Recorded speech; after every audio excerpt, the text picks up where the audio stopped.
I guarantee you that if we want to win that $1 million, we got to train ourselves because there's going to be other great competitors.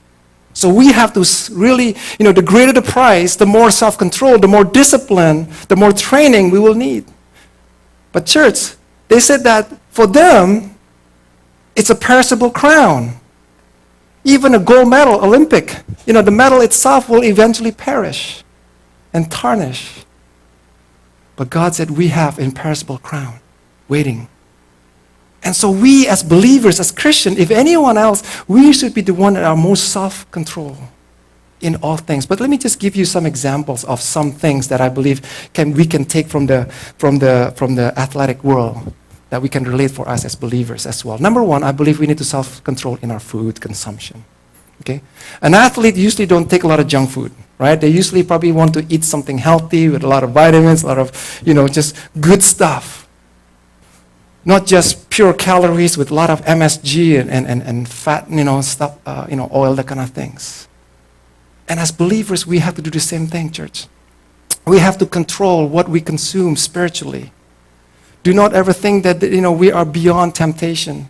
We have to watch out with our entertainment, what we read or what we listen or what we watch. Because those things will influence us. Don't underestimate the power of suggestion. Think about Adam and Eve.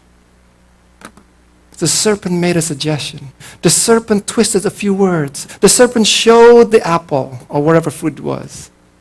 And they fell for it. Many of us will also fall if we are not careful and have self-control. Another thing that we need to watch out or self-control is in the money. To be trained costs money. This is the part that sometimes we forget, church. Most of us will send our kids to good college. We save money. We'll do our best to have enough money to send our kids to the best college we can afford. We send them to piano, violin, swimming, whatever, and it costs money, and we're willing to sacrifice for that. But when it comes to spiritual things, unfortunately, some people will have the attitude, well, you know what? Church is free. I don't have to invest. But when it comes to school, when it comes to violin or whatever the kind of thing, we put money. But when it comes to spirituality, we become very stingy. If we are willing to spend money for the perishable things for our children, those college degrees, not that it's wrong, but why do we have the attitude that when it comes to spirituality, it's okay? It's more important that they have good education and good spiritual character. We got to invest too, church. To be a trained athlete, they got to spend. I talked to Jay Lateco. Most of you know Jay. His second son, what's his name? Jason. I think he's the Texas state champion or Dallas champion, I can't remember, in tennis. So I talked to him. I said, Jay, how much does it cost to train your son? And he goes, Pastor Ed, it's very expensive. And he's begun to list. I forgot the numbers, but he says, first of all, there's the coaching.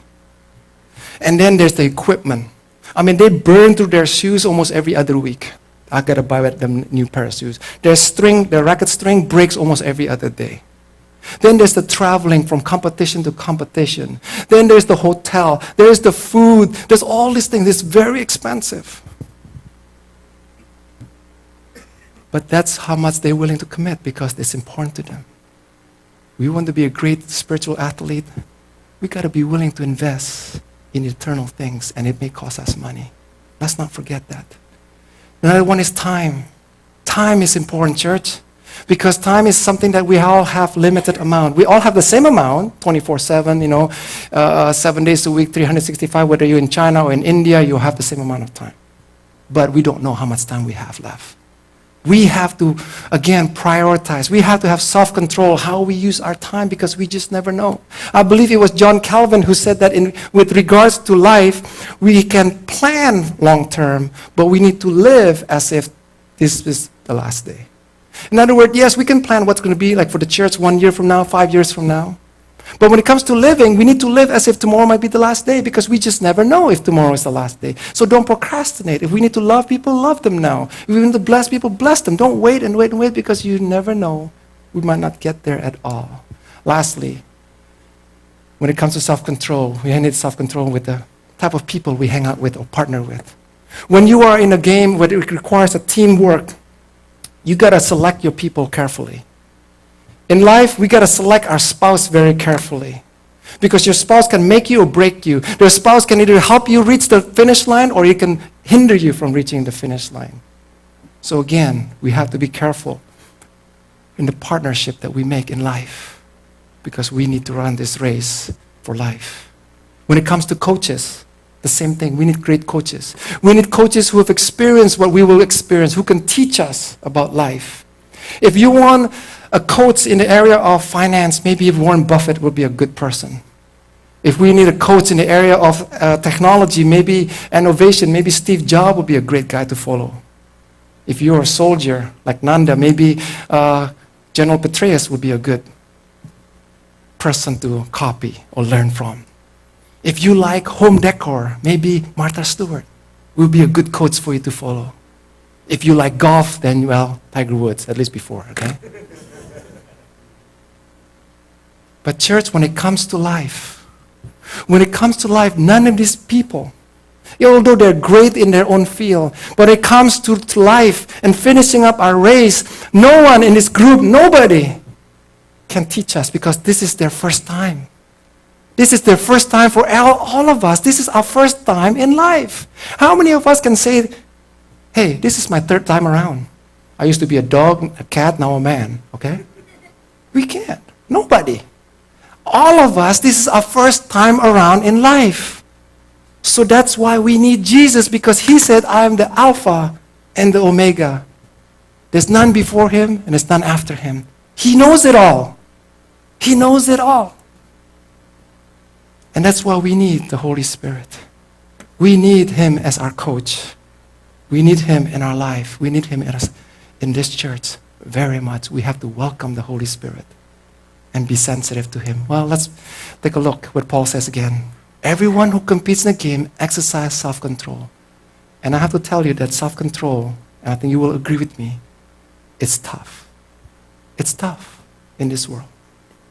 I look up the word self-control in Greek, and it says it's agonosomai, and it literally means to struggle. It's like these wrestlers who are struggling. They're fighting to subdue their opponents. And I think that's the same thing with life, church. We have to learn to subdue our opponents. Sometimes it could be our own very flesh, our lustful desire. We got to control that. We got to struggle against that. And that's why we need the Holy Spirit.